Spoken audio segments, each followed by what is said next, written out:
Isso, Léo. Boa noite para os amigos ligados aqui na Turma do Bate-Bola, 6h41. Confirmando, Pedro Martins, que é o diretor executivo de futebol do Cruzeiro, durante aproximadamente 20 minutos, respondendo a várias perguntas dos jornalistas, e o torcedor vai ter aqui na Turma do Bate-Bola alguns desses momentos do Pedro Martins, primeiro falando sobre o planejamento, o que vem acontecendo no Cruzeiro agora na gestão do Ronaldo Fenômeno. A gente sabe que já existia um diagnóstico financeiro e contábil, né, de toda a estrutura de funcionamento do Cruzeiro. Além disso, a gente vem fazendo uma análise muito profunda da forma do clube se estruturar e pensar o futebol. A gente acredita que a cultura que foi implementada ao longo dos anos, ela precisa ser modificada, principalmente porque a gente entende que é necessário uma modificação no planejamento e na forma de tomar decisões dentro do futebol. O fato do Cruzeiro ser um clube grande nos mostra o tamanho do desafio, mas a gente acredita que o tamanho da camisa não vai nos levar naturalmente para a Série A. A gente acredita que a mudança de processo, que a mudança de fazer futebol e criar um senso de indignação entre todos os colaboradores vai fazer com que a gente volte para a Série A de uma maneira estruturada, organizada e pensando no futuro do clube. Não acreditamos que apenas a camisa vai fazer a diferença. Acreditamos que o trabalho, isso sim, vai levar o clube ao seu caminho de protagonista dentro do futebol brasileiro. Pedro Martins também falou sobre o elenco, o que o Cruzeiro tem à disposição hoje com o técnico uruguaio Paulo Pessolano. Eu acho que o mais importante é a gente vai falar dos atletas que estão aqui, do trabalho que está sendo feito dentro da Toca 2. Estamos muito animados com o trabalho do Pessolano, toda a comissão técnica, o retorno que os atletas têm dado a esse novo estímulo. Eu não tenho dúvida que hoje o elenco já é muito competitivo e quando a gente fala de contratação, de possibilidades de trazer novas pessoas para dentro do clube, a gente já tem um perfil traçado, né? E o perfil é justamente a pessoa que acredita no projeto e que entende que o Cruzeiro está acima de todos, né? Isso é o fundamental para que a gente consiga fazer com que a instituição esteja protegida ao longo dos anos e que o projeto se torne sustentável. Então a nossa ideia quando se fala de contratação ou de novas vindas, é respeitar muito o perfil de pessoa que o Cruzeiro quer contar a partir de agora. Pedro Martins também esclareceu sobre a chegada do goleiro Rafael Cabral e se está dentro daquele planejamento financeiro que foi estipulado aqui no Cruzeiro. A grande diretriz que está sendo repassada pela gestão da SAF é a responsabilidade financeira. Então, o clube vai sempre respeitar os tetos estabelecidos, o planejamento que foi adotado. A gente acredita que dá para fazer equipe competitiva dentro de um parâmetro financeiro e aí o clube não vai fazer loucura, não vai tomar decisão com base na emoção e sim, e sempre com base na técnica e nos parâmetros estabelecidos pela própria empresa, né? Agora, falar de especulação, de possibilidades de novas contratações, a gente acredita que nem é prudente, porque cada dia surge um novo nome. Eu acredito que a gente tem que falar do trabalho que está sendo feito e de quem já está aqui na toca trabalhando, se dedicando e já pensando nas primeiras disputas aí do Campeonato Mineiro. E para fechar, a principal pergunta do torcedor: e o Transferban? Fala Pedro Martins. Existe uma equipe extremamente competente, né, um grupo de advogados que está trabalhando na estruturação da dívida da associação. Vocês sabem bem que é uma dívida grande com base nisso a gente vem fazendo a gestão de fluxo de caixa. E isso demanda muita análise, muito estudo, escolha de prioridades, pensando no planejamento futuro do clube. O Transferban é uma prioridade, não tem como não ser. Eu confio muito na equipe que está fazendo esse trabalho, eu não tenho dúvida que essa solução será dada nos próximos dias ou horas e que o Cruzeiro vai encontrar a melhor saída para que todos os atletas aí estejam inscritos e aptos para a disputa do Campeonato Mineiro.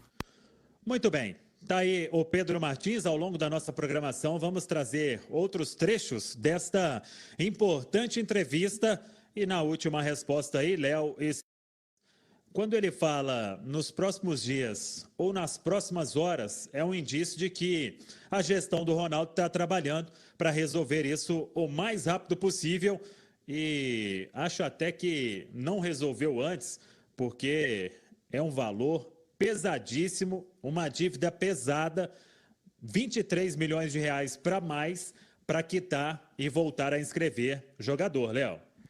Agora há pouco, Samuel, a gente falava sobre o Atlético e a importância de uma gestão responsável, e no Cruzeiro não pode ser diferente. No Cruzeiro o desafio é, inclusive, ainda maior, pela situação que o Ronaldo encontrou ao comprar a SAF do Cruzeiro. Mas, ô Simões, eu vou dar uma opinião aqui, bem pessoal mesmo.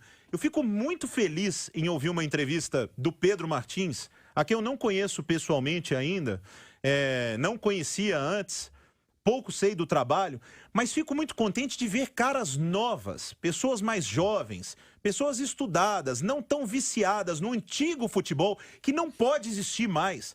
Não tem mais espaço para o jeitinho no futebol, para o eu contrato, depois eu deixo para outro presidente pagar, que foi o que aconteceu muito com o Cruzeiro. O Cruzeiro e todos os times precisam de gestões profissionais.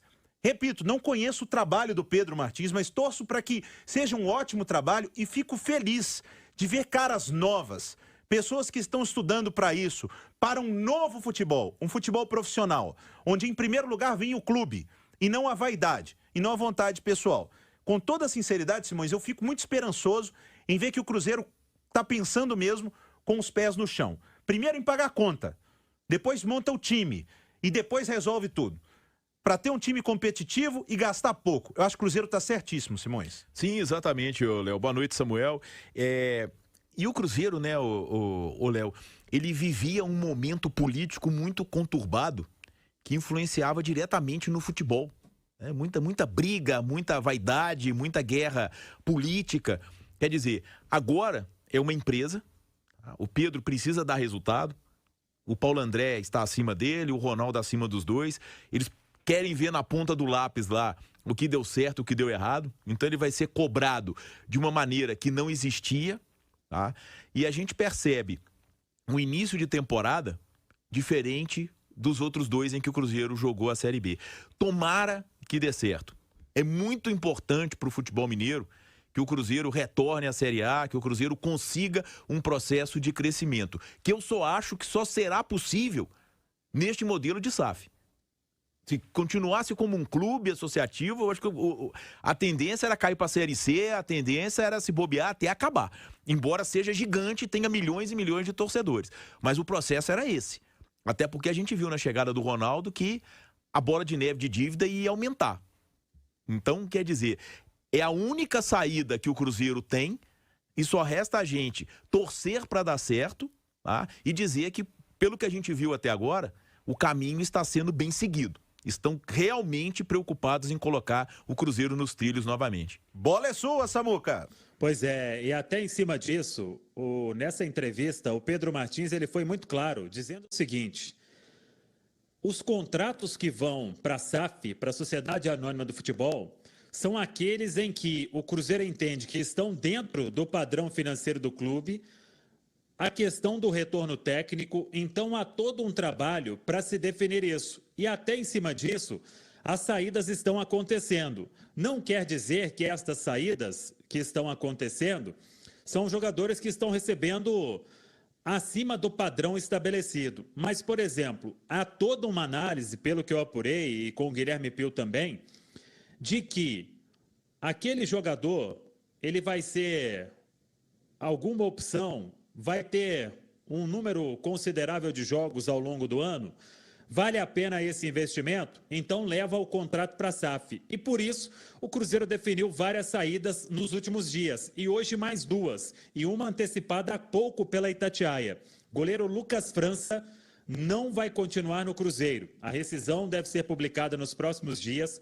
Ele até treinou hoje, mas foi comunicado na sequência de que não continua no Cruzeiro. Um outro que já até se despediu, falamos mais cedo também, Vinícius Popó, atacante. O Cruzeiro trabalha para rescindir o contrato do goleiro Vinícius, não vai ficar. Ramon já definiu a saída, Alan Ruschel definiu, Cáceres definiu. Então, o Cruzeiro só vai levar para a SAF os jogadores que vão continuar e que estão dentro de uma realidade. Os jogadores que estão rescindindo, até uma pessoa me disse o seguinte, que os contratos precisam respeitar a diretriz técnica e financeira deste novo momento do Cruzeiro. Então, claro que é um processo que você tem que tirar alguns jogadores que foram revelados pelo clube, que têm história, mas que são jogadores também que vão ter que buscar um outro espaço em meio a esse corte de gastos, a essa nova política financeira do Cruzeiro, a este novo planejamento para se gastar o que tem apenas. Então, o trabalho continua. Outras saídas devem acontecer. O elenco vai sendo reduzido e a folha também para que todos os contratos passem para a Sociedade Anônima do Futebol. Até sobre essa saída do Lucas, Cruzeiro trouxe o Rafael Cabral, o Gabriel Brazão e deve subir o Deni Viz. É um indício claro de que isso vai acontecer, então pode ser o planejamento do técnico Paulo Pessolano. O Pedro Martins não quis falar de nomes para se buscar no mercado, mas Carlos Auski é realmente um nome que interessa. Uma informação até que veio do colega German Garcia, da Argentina. Ele é um ótimo jornalista lá na Argentina, e ele disse o seguinte, que o Cruzeiro quer um empréstimo com opção de compra caso o clube suba. O River quer vender o jogador, pedindo $1,5 milhão. Por este valor, não tem negócio. Então, vamos aguardar, mas o Cruzeiro vai buscar, sim, mais um jogador de beirada. Léo?